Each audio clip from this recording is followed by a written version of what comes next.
তো ভিউয়ার্স আপনারা কিন্তু আমার ফোনের স্ক্রিনে দেখতে পারতেছেন আমি উইন্ডোজ 11 ইউজ করতেছি। তো আপনারা কোন অ্যাপসের মাধ্যমে আপনারা উইন্ডোজ 11 ইউজ করবেন সেটা কিন্তু আমি ভিডিওর লাস্টে আমি আপনাদের দেখাইছি। তো অবশ্যই আপনারা ধৈর্য সহকারে ভিডিওটা কন্টিনিউ করুন। যদি বাসায় কম্পিউটার না থাকে তাহলে কম্পিউটারে অনেক কিছু আপনারা এখান থেকে চাইলে শিখে নিতে পারবেন। তো আমি এখান থেকে কীভাবে এটা ইউজ করতে হয় আমি সিম্পলি একটু ধারণা দিই। তো আপনারা এখান থেকে যে ফার্স্টে যে দিস পিসি অপশানটা দেখতে পারতেছেন সেই দিস পিসিতে আমি এখান থেকে চলে আসতেছি। ওকে অ্যালাউ করতে হবে অবশ্যই। আচ্ছা আমি ক্লিক করার সাথে সাথে দেখতে পারতেছেন যে এখানে আমাদের অনেকগুলো অপশান চলে আসছে। তো আমাদের এখানে এই যে সি ড্রাইভ যেটা দেখতে পারতেছেন এটা হচ্ছে মূলত আমাদের কম্পিউটার হার্ড ডিস্ক বলা হয়, বাট আমাদের এখানে ফোনের সেহেতু ফোনের ক্ষেত্রে আমাদের এটা ইন্টারনাল স্টোরেজ আছে। যদি আপনাদের মেমোরি তোলা থাকতো তাহলে এখানে আরও আপনারা ড্রাইভ দেখতে পারতেন, এগুলোকে বলা হয় মূলত ড্রাইভ। আচ্ছা তো এখান থেকে আমরা যদি এখানে প্রবেশ করি সি ড্রাইভে। আচ্ছা তো আমাদের এখান থেকে ড্রাইভের ভেতরে আমাদের বেশ কিছু ফোল্ডার দেখতে পারবেন। আপনারা চাইলে এখান থেকে ফোল্ডার ক্রিয়েটও করতে পারেন, উপরে অপশান থেকে ফোল্ডার ক্রিয়েট করতে পারবেন।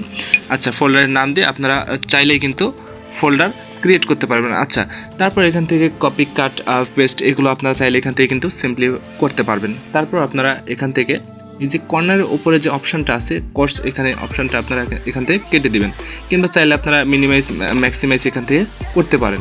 তো আমি এখান থেকে কোর্স করে দিচ্ছি। তারপর আরেকটি ইম্পর্টেন্ট যে বিষয়টা সেটা হচ্ছে সাপোজ আচ্ছা মনে করেন আমি এখান থেকে এই ফাইলটা আমি ডিলিট করে দিচ্ছি। আচ্ছা আমি এই ফাইলটা ডিলিট করে দিচ্ছি। এখান থেকে সিলেক্ট করার পর আমাদের উপরে এই অপশানটা দেখতে পারতেছেন যে ডিলিট অপশানটা আছে, এখান থেকে আমি ডিলিট করে দিচ্ছি। আচ্ছা ডিলিট হয়ে গেছে। তো আমাদের এই ডিলিট হওয়া ফাইলটা আমাদের রিসাইকেল বিনে আছে। এই যে এখানে রিসাইকেল বিনে দেখতে পাচ্ছেন যে এই ফাইলটা আছে। আমরা যদি এখান থেকে রিসাইকেল বিনে চলে আসি তাহলে কিন্তু আমরা সেই ফাইলটা রিস্টোর করতে পারবো। আচ্ছা তো আমরা এখান থেকে স্টার্ট মেনুতে চলে আসবো। এখান থেকে নিচে যে মেনুগুলো দেখতে পারতেছেন এগুলোকে বলা হয় স্টার্ট মেনু বা হোম মেনু বলা চলে। আচ্ছা তো এখান থেকে যে ফোনে যে অ্যাপ্লিকেশন যেগুলো আছে সেগুলো কিন্তু আমরা এখান থেকে দেখতে পারতেছি, চাইলে আমরা কিন্তু সেটা আমরা ওপেন করতে পারবো। আচ্ছা তো তারপর আমরা যদি এখান থেকে ফোনের অ্যাপ্লিকেশন যেগুলো ওপেন করে সেভাবে যদি আমরা ওপেন করতে চাই তাহলে আমাদের এই অপশানটাতে আমরা ট্যাপ করব, এই যে এই অপশানটা। ওকে আচ্ছা তো আমি এখান থেকে ক্লিক করতেছি, দেখতে পারতেছেন যে আপনাদের ফোনের মতোই আপনারা এখান থেকে চাইলে কিন্তু আপনার অ্যাপ্লিকেশনগুলো ওপেন করতে পারবেন। আচ্ছা তো আমি এখান থেকে ব্যাক করতেছি।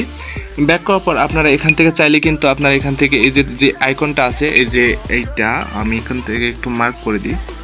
আচ্ছা এই যে এই আইকনটা, আচ্ছা এখান থেকে মার্ক হচ্ছে না, তো যাই হোক আমি এখান থেকে আমি আপনাদের দেখা দিচ্ছি। এই যে অ্যারো যে চিহ্নটা আছে এই যে এটা, তো আমরা এখান থেকে অ্যারো চিহ্নতে আমরা ক্লিক করলে আমরা কিন্তু এখান থেকে আমাদের ওয়াইফাই, তারপরে আপনাদের data, Bluetooth, sound, battery, charge এগুলো কিন্তু আপনারা এখান থেকে খুব সহজে আপনারা দেখতে পারবেন। আপনারা যদি এখন আপনারা আগের ফোনের মোডে চলে যেতে চান বা ফোনের মেইন লাঞ্চারে যদি যেতে চান তাহলে আপনারা এখান থেকে কী করবেন, আপনারা এখান থেকে এই যে মাঝখানে যে বাটনটা আছে সেখানে ডাবল ক্লিক করুন, তাহলে আপনারা এখান থেকে ফোনের লাঞ্চারে চলে আসতে পারবেন। ক্লিক করেন, সিম্পলি আপনারা ফোনের লাঞ্চারে চলে আসলেন। কিংবা আবার যদি আপনারা কম্পিউটার লাঞ্চারে যেতে চান তাহলে আপনারা কম্পিউটার লাঞ্চারে ক্লিক করলে কিন্তু সিম্পলি আপনারা কম্পিউটার লাঞ্চারে চলে আসতে পারবেন। কিংবা এখন আপনি যদি চান যে আপনার কম্পিউটারটা শাটডাউন দিবেন সেক্ষেত্রে কিন্তু আপনারা সিম্পলি এখান থেকে শাটডাউন দিতে পারবেন এখান থেকে। আচ্ছা তা আমি এখান থেকে শাটডাউন দিচ্ছি না, কারণ শাটডাউন দিলে আমার স্ক্রিন রেকর্ডারটা অফ হয়ে যাবে। তো আপনারা ইতিমধ্যে দেখতে পারলেন যে কীভাবে আপনারা কম্পিউটারের যে লাঞ্চারটা আছে সেই লাঞ্চারটার মাধ্যমে আপনারা ফোনে আপনি কম্পিউটার চালাবেন।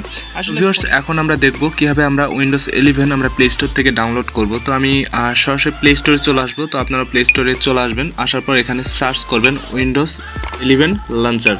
ঠিক আছে, উইন্ডোজ 11 লঞ্চারটা সার্চ করার পর এখানে অনেকগুলো অ্যাপ্লিকেশন চলে আসবে। তো এখান থেকে আপনারা এই অ্যাপ্লিকেশনটা আপনারা এখান থেকে ইনস্টল করবেন।